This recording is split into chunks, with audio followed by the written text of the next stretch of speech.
Hi guys, good morning sa inyong lahat. Ako ay magluluto ng aking pinitas na laing. Nasira yung una kong video, hindi ko na ipakita yung aking gabi na pinitas doon sa may gilid ng aking dingding diyan sa labas, sa may kalsada. Ito yun guys, oh. Ito, ang aking laing. Konting-konti.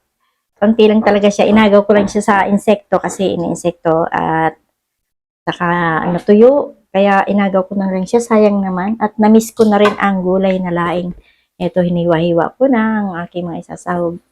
At meron din akong isasahog na, kita ba, dilis. Ayan. Hindi dilis, tuyo na yan ay galing pang, galing pa ng Cebu. Ayan ang aking isasahog. At syempre, gagataan natin yan. Ang hirap guys. Ayan, kita ba? Ayan. Dito ko na siya gigisahin sa pinagprituhan ko ng kanina, ng ulam nila kanina. Ano lang naman siya. Naku, parang namimiligro na yung aming gas at parang matagal na kasi ito guys. 3 buwan na itong aming gas. At gigisahin ko muna siya. 3 buwan na kasi yung gas namin. Maabot ang gas namin minsan ng 4 na buwan pag hindi kami masyadong nagluluto. Ayan, ito yung aking gigisahin sa kaunting mantika. Gamitan lang natin ang kawali. Sayang yung video ko kanina, haba-haba na nun. Tapos ay yung naghimay ako. Ayun, hindi ko na ipapakita kasi nagkamali yung pindot ko.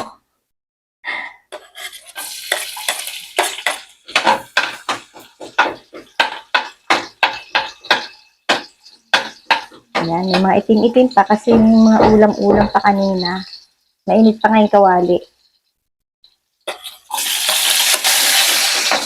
Kunti lang yung gata ko guys kasi maliit lang naman yung Diyan lang kami bumili sa tindahan ng gata.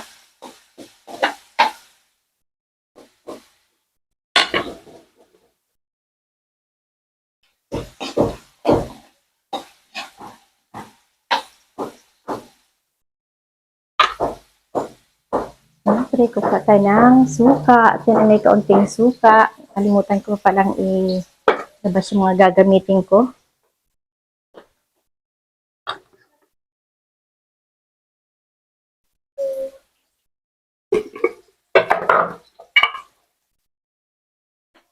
Ito guys. At ilalagay ko na rin ang aking unang gata.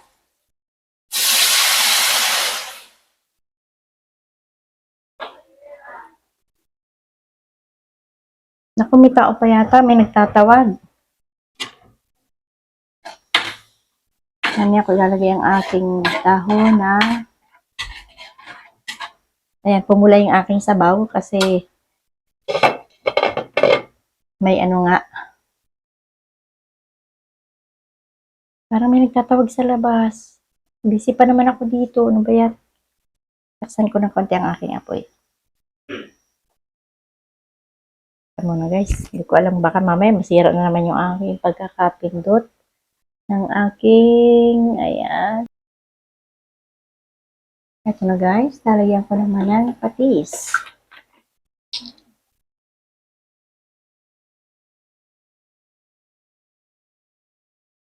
Isang sili lang yung nilagay ko kasi sobrang anghang.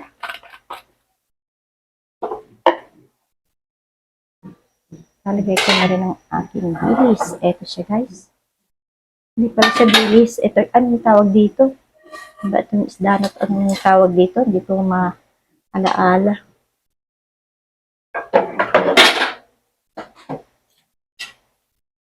Ayan, di na nakaraos ang aking gulay. Namiss ko talaga kasi ang laing.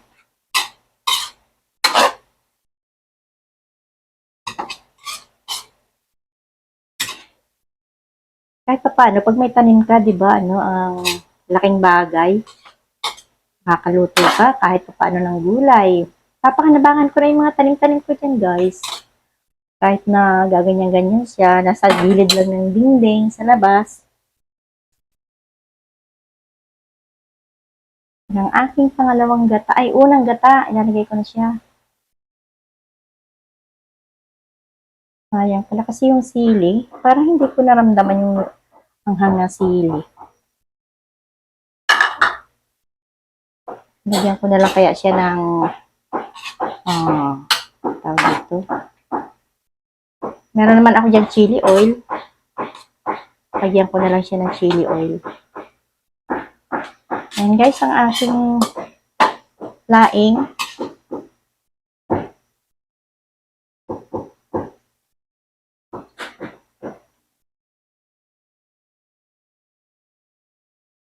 Wow, yummy ang aking ulam.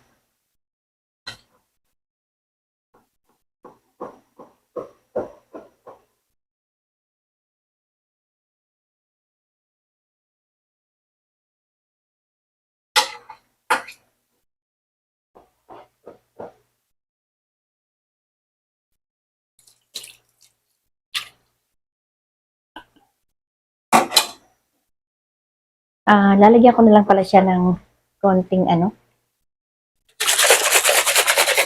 Ito, maanghang talaga to.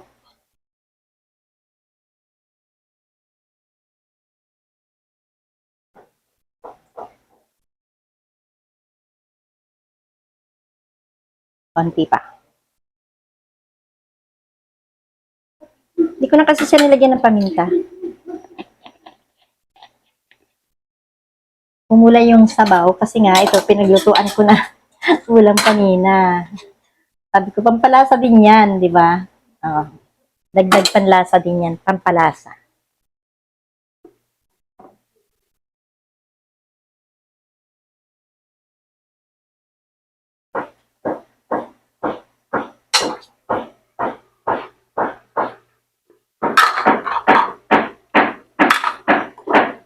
Lalagyan ko pala siya ng konting sugar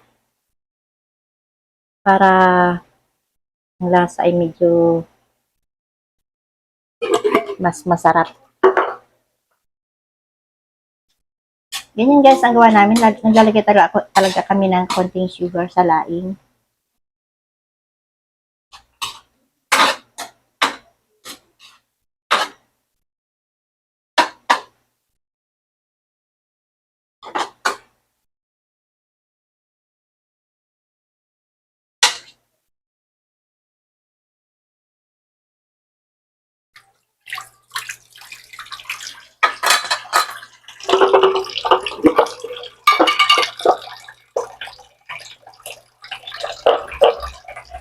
Ay, pa. Dahil hindi na lumasa.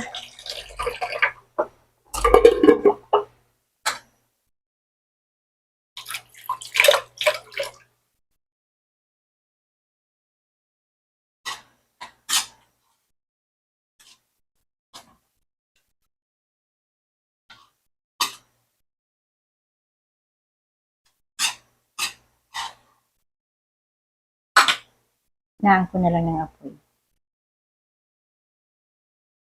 Ayan na guys, okay na yan. Konting kulo na lang.